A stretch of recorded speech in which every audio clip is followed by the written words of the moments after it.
Apa kabar teman-teman semua? Semoga semuanya dalam keadaan baik dan sehat ya.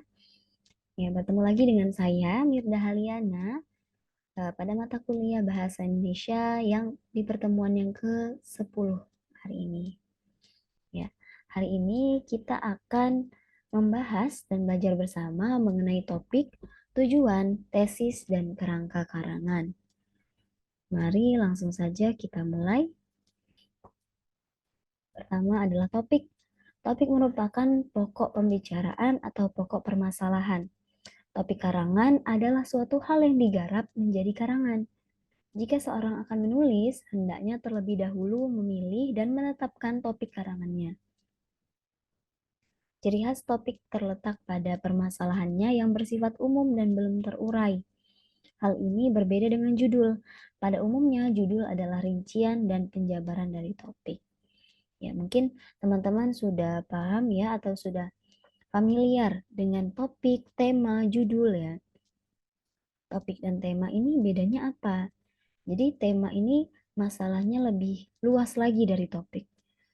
Nah, kalau judul ini kan lebih umumnya rincian dari topik yang kita pilih. Contoh kita memilih tema kebersihan lingkungan. Lalu topik yang kita pilih dari kebersihan lingkungan adalah kebersihan sekolah.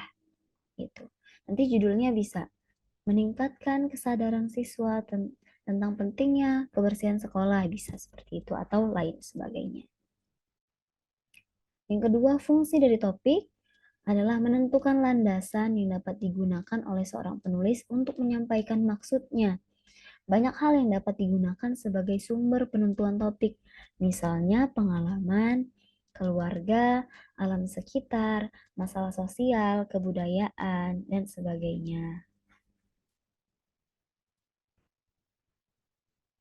Ya, unsur dan cara menentukan topik. Unsur topik ada dua ya, yaitu ada unsur utama dan unsur penunjang. Unsur topik yang utama memiliki beberapa catatan, yaitu topik belum pernah diangkat dan diteliti oleh peneliti yang lain. Jika topik mirip, maka fokus penelitian harus berbeda. Yang kedua, unsur penunjang. Dalam menentukan topik, unsur penunjangnya yaitu penelitian wajib dikuasai oleh peneliti. Hal ini bertujuan agar peneliti tidak mengalami kesulitan. Penunjang yang lain adalah data yang tersedia untuk topik penelitian yang dipilih. Pastikan juga topik yang diambil menarik untuk diselidiki. Ya, jadi kalau kita mau membuat karangan, usahakan topik yang kita pilih adalah topik yang kita kuasai. Karena kalau tidak kita kuasai, kita akan bingung, kita akan mengalami kesulitan dalam menyampaikan atau mengungkapkan isi pikiran. Cara menentukan topik. Yang pertama, topik sebaiknya yang diangkat memiliki manfaat bagi orang lain. Yang kedua, topik harus dikuasai dengan baik oleh peneliti. Yang ketiga, topik harus menarik dan baik. Yang keempat, pembahasan topik harus memadai. Tuh. Jadi ini kiat-kiat atau langkah-langkah menentukan topik itu seperti apa sih? Selanjutnya, tujuan. Kalau tadi udah topik ya, sekarang tujuan. Tujuan adalah sasaran yang hendak dicapai penulis berdasarkan topik sehingga tujuan itu mempersempit dan atau membatasi topik. Tujuan dari topik adalah sasaran yang akan dicapai penulis berdasarkan topiknya. Tujuan penulis Tujuan penulisan banyak sekali ragamnya. Tujuan menulis secara umum adalah memberikan arahan, menjelaskan sesuatu, menceritakan kejadian, meringkaskan, dan meyakinkan pembaca. Itu berbagai jenis tujuan ya, tujuan dari karangan. Ada yang menjelaskan sesuatu, ada yang menceritakan kejadian, ada yang meyakinkan membaca kalau itu karangannya persuasi gitu ya. Cara merancang tujuan. Oke, tujuan yang baik harus selaras dengan topik ya. Tujuan harus membatasi topik agar tidak melebar kemana-mana. Tujuan baiknya bisa menjadi rambu bagi topik agar tidak menyimpang dari pembahasan atau permasalahan. Selanjutnya adalah tesis. Tesis adalah perumusan topik dan tujuan dalam bentuk kalimat dengan menonjolkan topiknya sebagai pokok bahasan. Tesis lebih menonjolkan topik daripada tujuan dengan maksud penulis karangan ilmiah melakukan analisis, interpretasi, dan sintesis. Tesis mampu meramalkan, mengendalikan, dan mengarahkan penulis pada proses lanjut penulisan, yaitu penyusunan kerangka karangan. Nah, bentuk kalimat tesis ini harus berupa sebuah kalimat hasil perumusan topik dan tujuan. Dapat berupa kalimat tunggal atau kalimat majemuk bertingkat. Yang ketiga, tidak boleh berupa kalimat majemuk setara. Yang keempat, harus bergagasan sentral ya, ini maksudnya. Dalam hal ini gagasan utama tesis. Yang kelima, tidak mengandung kata negasi dan kata relatif seperti beberapa, hanya, agak. Jadi harus kata-kata yang memang pasti.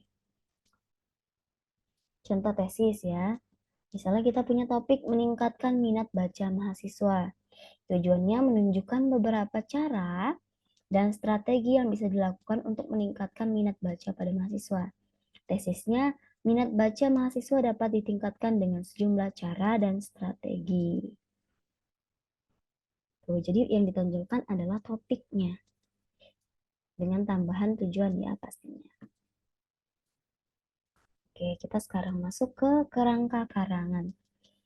Kerangka karangan adalah suatu rencana kerja ilmiah yang teratur untuk mendeskripsikan penyusunan pokok-pokok bahasan ke dalam bab dan subbab dengan menampilkan acuan berupa sumber rujukan atau referensi yang digunakan. Fungsi dari kerangka karangan adalah tidak mengolah ide sampai 2 kali, sehingga penulisan tidak keluar dari pokok masalahnya. Yang kedua, menciptakan klimaks yang berbeda setiap bab sehingga ada variasi dalam penyajian materi. Yang ketiga, mengingatkan penulis pada bahan materi sebagai sumber rujukan dan bahan. Yang keempat, dapat dilihat dengan jelas wujud, ide, nilai umum, dan spesifikasi karangan. Jadi kerangka karangan ini garis-garis besar apa saja sih yang mau kita tuangkan dalam karangan kita. Ya, karangan dapat dibagi menjadi dua, yaitu karangan fiksi dan non-fiksi. Sudah pernah kita bahas ya sepertinya ya. Kalau fiksi, itu lebih mengacu dan mengarah pada daya hayal, imajinasi ya. Contoh karangan fiksi adalah penulisan cerita pendek yang terkadang berupa cerita yang tidak mungkin terjadi. Oke, kalau non-fiksi mengacu dan mengarah pada hal yang benar terjadi atau nyata. Karya tulis ilmiah merupakan salah satu contohnya.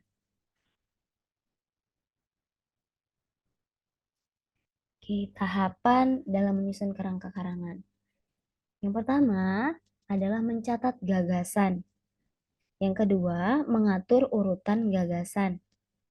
Jadi gagasan itu ide-ide yang mau kita tuangkan apa saja. Lalu kita atur kira-kira yang duluan yang mana yang akan dibahas. Oh ternyata pengertiannya dulu, baru nanti jenis-jenisnya.